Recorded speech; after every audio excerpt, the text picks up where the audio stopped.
განათლების მინისტრმა ზოგადი განათლების ხედვის პრეზენტაცია გამართა, რაც გულისხმობს ახალი ხედვა მაკო ლორთქიფანიძე გვეტყვის.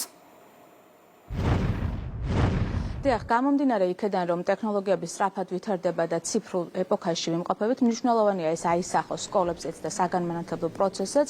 ამ მიმართულებით დაგეგმილი არის ციფრული ლაბორატორიების უფრო გამართვა, გაძლიერება და სკოლების აღჭურვა და ასევე ინფრასტრუქტურული გამართვა საგანმანათლებლო დაწესებულებების. ასევე ახალი ხედვის მიხედვით გაძლიერდება ფიზიკის, მათემატიკისა და ასევე საბუნებისმეტყველო საგნების სწავლება სკოლებში. ბუნებრივი არის ახალი რეფორმა, მხოლოდ ამ კონკრეტულ საგნებს არ და ის საკმაოდ მასშტაბური და ამბიციურია, ეხება ყველა საგანს. საბოლოო ჯამში ამ ახალი ხედვის მიზანი არის ის, რომ რაც შეიძლება უფრო განვითარდეს და გაძლიერდეს ზოგადი განათლება და მეტი ცოდნა წაიღონ უკვე სკოლიდან უნივერსიტეტში ახალგაზრდებმა. ჩვენი ამოცანა არის პირველ რიგში განმავითაროთ საქართველოში STEM სწავლება, კერძოდ ფიზიკა-მათემატიკური სკოლების გამოცდილებით. გვაქვს სურვილი, რომ შევქმნათ STEM კლუბები, რომელიც იქნება როგორც საბუნებისმეტყველო, ისე ზუსტი მეცნიერებების, ესე ვთქვათ, ინტეგრირებული სწავლის მოდელი.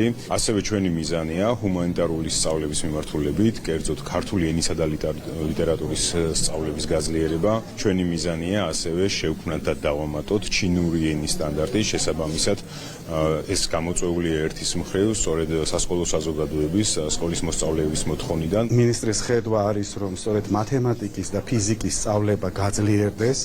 ამას უწყობს სწორედ ხელს ახალი ეროვნული სასწავლო გეგმა და აი ამ მიმართულებით გეგმის გაძლიერება. ასევე იყო საუბარი საბუნებისმეტყველო მეცნიერებათა ლაბორატორიების გაძლიერებაზე და STEM მიმართულებით სწავლების გაძლიერებაზე. მოკლედ ძალიან ბევრი საინტერესო ინიციატივა იყო წარმოდგენილი. პრეზენტაცია ამ წუთებშიც გრძელდება. განათლების მინისტრი სასკოლო საზოგადოებას, ასევე ექსპერტებს და ყველა დაინტერესებულ მხარეს აცნობს განათლების სამინისტროს ახალ ხედვას და რეფორმებს.